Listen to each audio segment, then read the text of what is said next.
ભુજમાં આવેલી state bank of ઇન્ડિયાના મેનેજર તેમજ ગાર્ડના અસભ્ય વર્તનથી સિનિયર સિટીઝન પરેશાનીમાં મુકાયા।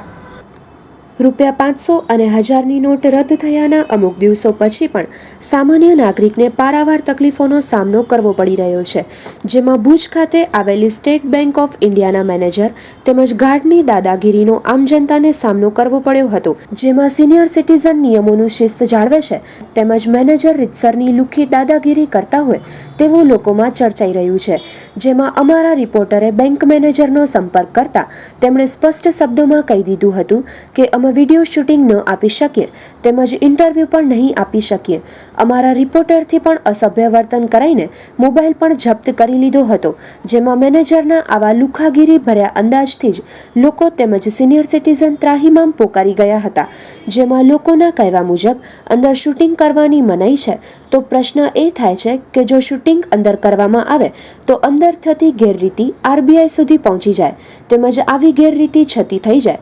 જેમાં બેંક મેનેજરે કહ્યું હતું કે CCTV કેમેરા ચાલુ છે, પણ જ્યારે ગરીબ વર્ગ ઊભો હોય ત્યારે જ, પણ પછી શું? જેમાં ગરીબ વર્ગ બિચારો ₹2000 ન મળે તો અટકી પડે છે, તો જે ઉદ્યોગપતિ છે તેને કેટલા રૂપિયાની જરૂરત હશે તે એક વિચારવા લાયક પ્રશ્ન છે।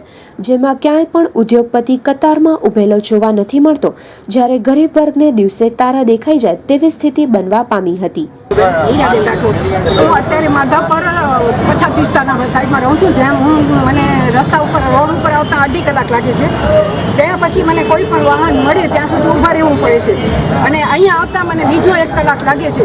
જ્યારે અહીંયા આવીએ છીએ ત્યારે નિયમ મુજબ લાઈનમાં ઊભવાનું હોય છે, તો અમે તો લાઈનમાં ઊભીએ છીએ। અમારા જેવા બીજા બહેનો ઘણા, અત્યારે હું સિટીઝન છું, અમારી સાથે બીજા બહેનો પણ ઘણા લાઈનમાં હોય છે, પણ અહીંના ગાઈડ અને સ્ટાફ પણ અમુક જે પોતાના માણસોને કે પોતાની વ્યક્તિઓને અંદર ઘુસાડી ને અમારાથી અનિતિ કરે છે, તો અમે પણ એના એમ પૈસા લેવા માટે આવીએ છીએ, એ લોકો પણ પૈસા લેવા આવે છે। તો હું કહું બહેનોને આવી, હું 70 વર્ષની ઉંમરની વ્યક્તિ છું, જો મને તકલીફ થતી હોય ને તમારા જેવા કોઈ જુવાન ભાઈ બહેનો આવીને આગળથી લઈ જાય તો એ સ્ટાફના ભાઈઓ પોતે પૈસા લઈને એને આપે છે, એ કયા નીતિ। બીજું અહીંયાના ગાર્ડ પોતે પણ છે ને ખૂબ જ ગંદાગીરી કરે છે। આ પહેલી વખતનો દાખલો નથી, તમે પહેલાં પણ પેપર આઉટ થયેલું છે કે અહીંયાના ગાર્ડો, જેને આપણી ભાષામાં સિંગુ કહીએ, એવી રીતે વર્તન કરે છે। પછી એ લોકો બહેનો નથી થતા ભાઈઓ, અને ગાર્ડની ડ્યુટી શું છે કે જો લાઈન તમે કરો છો તો લાઈનમાં તમે લાઈન સીધી થાય, વચ્ચેથી કોઈ ઘૂસે નહીં, તેની પણ એ લોકોએ ધ્યાન રાખવી જોઈએ। તો આવા બધા સંજોગોની અમે પેન્શનર છીએ દર વખતે, આને આજનો સંજોગ નથી, આજે ઠીક છે કે સરકાર પાસે પૈસા નથી, બેંક પાસે પૈસા નથી તો થોડા આપે છે, પણ દર વખતનો આ પ્રોબ્લેમ છે અમને કે દર વખતે પેન્શનરોને આવી રીતે ધક્કે ચડાવે છે। નહીં, હું નથી માનતી પ્રજા સુખી થાય। પહેલી વસ્તુ તો એ કે આજે મને બોલવાનો મોકો મળ્યો છે ને, હું થોડુંક જાણું છું, તો પહેલી વસ્તુ તો હું કહું કે માણસો અહીંયા લાઈનમાં ઊભી ને તમે પણ સમજો છો કે ઉત્પાદન કેટલું ઘટ્યું છે।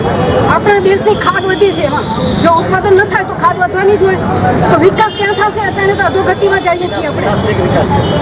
વિકાસ ક્યાંથી થાય? માણસો પ્રગતિ કરીએ તો વિકાસ થાય। અત્યારે તમને માણસોને સવાલ જ નથી લેતો ને વિકાસ થાય। હું નથી માનતી કે આમાં માણસોનો વિકાસ થાય। તમે પહેલાં જે પદ્ધતિ કરી છે એમ નથી કહેતી કે આ નોટો શું કર્યું છે, સાચું કર્યું છે, ખોટું કર્યું છે, છતાં પણ હું એમ કહીશ કે સરકારે જે પગલું ભર્યું છે કાળા નાણાં માટે, તો ખરેખર પ્રજા પાસે કાળા નાણાં નથી, જ્યાં કાળા નાણાં છે તેના સામે પગલાં લેવાની કાર્યવાહી કરવી જોઈતી।